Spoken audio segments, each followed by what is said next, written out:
The papyrus, putting on my table every month. I don't wanna be sad. Don't even try to hide it. No, I don't wanna lose it. And you say how it is, it's so inviting. The papyrus, we're all so alive. The papyrus. Hello, welcome to the Papyrus TV News Update. First, the headlines.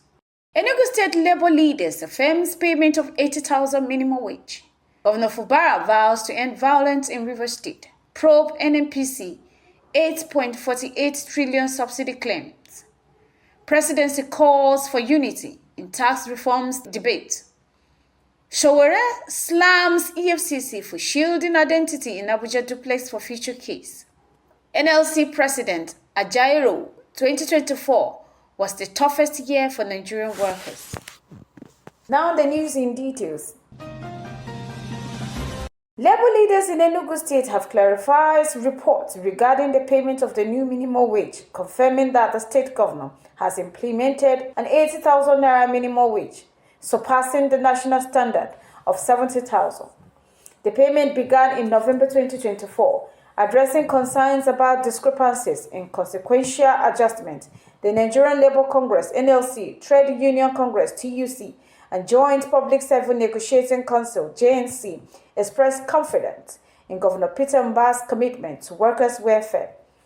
They highlighted his track records, including wage upgrades and the settlement of backlogs allowances, emphasizing that no strike action is planned. Meanwhile, River State Governor Simi Fubara has pledged to put an end to public violence in the state. Speaking during the presentation of a State Commission of Inquiry report on destruction of local government secretariats, Fubara condemns recent attack, linking them to past violent incident. The governor stressed that politics should focus on ideas, not violence, and promised to implement the Commission's recommendation to restore peace and ensure accountability for all, including himself. Moving on, the Nigerian Senate has approved 2025-2027 medium-term expenditure framework and fiscal strategy paper (AFSP), setting the stage for President Bola Ahmed Tinubu to submit the 2027 appropriation bill.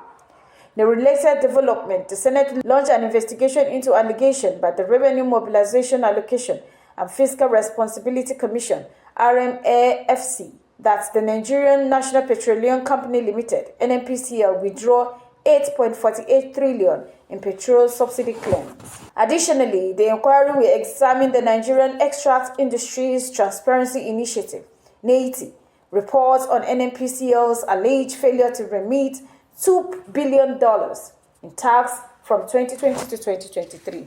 The Senate also emphasized reforms like the compressed natural gas (CNG) initiative and stronger taxation on luxury assets, alongside demands for transparency in the Port Harcourt refinery operation. In another news, the presidency has urged Nigerians to avoid ethics of religious sludge in debates surrounding proposed tax reform bill before National Assembly. Minister of Information and National Orientation, Mohammed Idris, emphasized the importance of respectful dialogues, clarifying that the reform aims to empower states and local governments while addressing resources allocation issue. Idris assures Nigerians that the reform will not impoverish any region, urging informed engagement to build consensus on these historic fiscal changes. President Bola Ahmed Tinubu has also directed the Federal Ministry of Justice to address concerns raised before the bills are passed.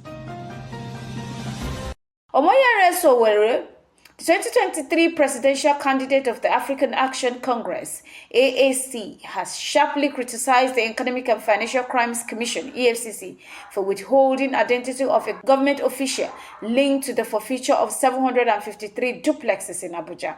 The EFCC had secured the final forfeiture of the massive property, covering 150.50 square meters, marking the largest single asset ever recovered by the Commission. However, the identity of the individual involved was kept confidential, with the EFCC referring to them as a former top brass of the government. Reacting via Facebook, Sowore accused the EFCC of protecting high-profile figures while parading lower-level suspects such as internet fraudsters. He argued that this lack of transparency undermines the agency's credibility in fighting corruption.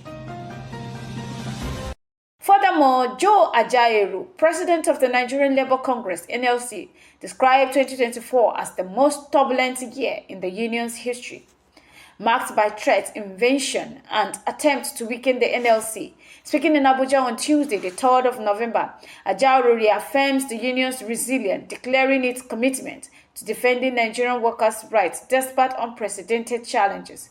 Vanessa Fala, the ILO country director, called for unity among unions to address rising living costs and urged constructive engagement with the government to strengthen Nigerian social contracts. The papyrus.